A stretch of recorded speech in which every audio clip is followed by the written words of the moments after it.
Ayan, SYM bonus. Mas malakas yung kanyang park light kaysa kanyang brake light. Dapat kasayan, mas malakas yung brake light kaysa park light para pag nagpreno tayo, mas makikita yung ilaw natin. Ito siya kasayan. Dito sa tail light natin.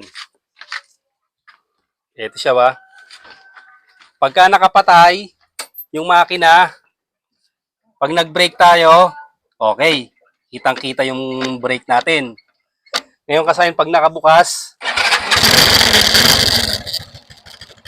siya, nagpreno tayo, ayan siya kasayan. Halos hindi mapapansin ang nasa likuran natin na nagbe-brake. Tutok mo yung dalawa na may ilaw na yun ha, sa loob. Ito yung isa. Ayan. Mas maliit yung isa. Mas malaki yung mas malaki yung park light. Yung brake light, ayun o, maliit lang siya. Halos hindi makita na nagbe-brake tayo. Tatras ka konti sa likod. Tapos tutukan mo. Ayan ha. Magbe-brake tayo. Ayan siya kasayan. Umiilaw siya. Pero, pansinin nyo, mahina. O, ganito lang yung gagawin natin dyan. Tutukan mo lang tong wire na to. Ganito lang yung gagawin natin para gagana ng maayos yung ating yung ating brake light. Magmo-modify tayo dito. Pansinin nyo kasayan to. Meron ditong green na may lining na yellow at saka kulay brown. Ibig sabihin, ito yung park light, ito yung brake light. Ang gagawin natin dyan kasayan, huhugutin natin to. Pansinin nyo, magkatapat ha. Tutukan mo lang gusto yung yung wire. Magkatapat yung brown ha. Brown sa brown. Tapos green yellow sa green yellow. Huhugutin natin yan.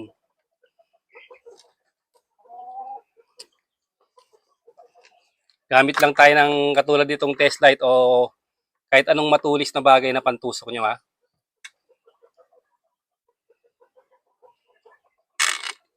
Sukin nyo lang yung para mapalabas yung yung brown at saka yung green yellow.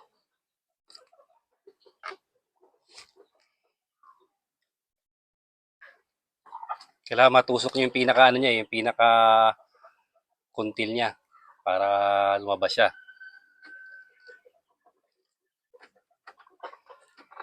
Medyo stuck na kasi itong mga wire na to kaya medyo matigas. Kasi yung isa naman medyo malambot-lambot tong isa.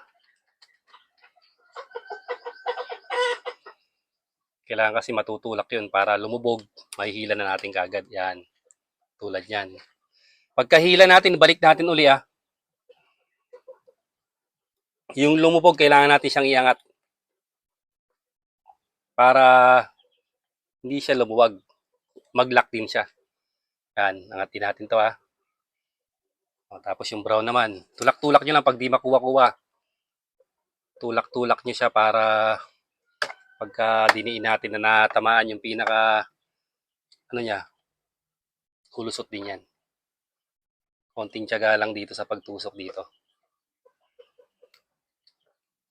Yun. Pagkahugot nyo, iangat nyo uli yung pinag-anawan kasi tutupi yun. Yan. Ito na ngayon siya. Itong kulay brown, ipupunta natin dito sa green yellow. Tapos yung green yellow, ipupunta natin sa brown. Pagbabalik ta rin natin Ayan, ganyan. Punta natin sa brown to.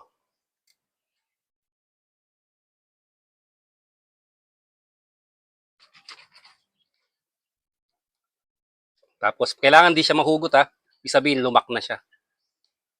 Silipin nyo lang kung nasan yung lock. Doon siya papunta. Siya kasi, napansinin nyo pinagpalit natin.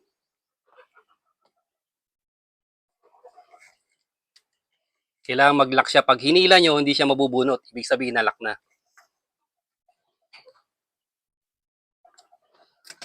Tapos, ilalagay na natin. Paglagay natin niya, may mapapasin nyo dyan. Itong green yellow, katapat na ng brown. Tapos yung brown, katapatan ng green yellow. Tetesting natin ngayon. Buksan natin. Ito yung ating ito na ating brake light. Ayun siya kasaya na. Ayan yung brake light natin yung mas malaki yung liwanag. Tapos, ito na ngayon yung ating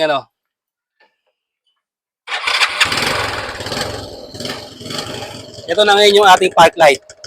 Ngayon kasayad, kung mapapansin nyo kanina, pag nag-brake tayo, hindi mahalata yung ating brake. Ngayon, ito na. Yan na siya kasayad ngayon ha. Ayun na oh. Kitang-kita nyo na ngayon yung preno. Safety sa likod. Pagka yung nagpreno tayo, alam nila na nagbabagal tayo, di tayo dire-diretso. Hindi katulad kanina. Ayan siya kasayan. Napalakas na natin yung ating preno. Binago lang natin yung yung wiring. Ito lang ha. Babaliktarin nyo lang yung brown at saka yung green na may lining na yellow. Ayan siya, nagkabaliktad lang dito. O, hindi na siya magkatapat. O, ganun lang ang gagawin nyo kasayan ha, para maging safe na safe sa biyahe. Safe na safe sa likuran natin. Kita nyo naman ngayon siya oh. Nakapatay. Malakas yung ating brake light. Nakabukas yung ilaw. Malakas pa rin yung brake light natin. Hanggang dito na lang mga kasayan. Salamat sa panonood.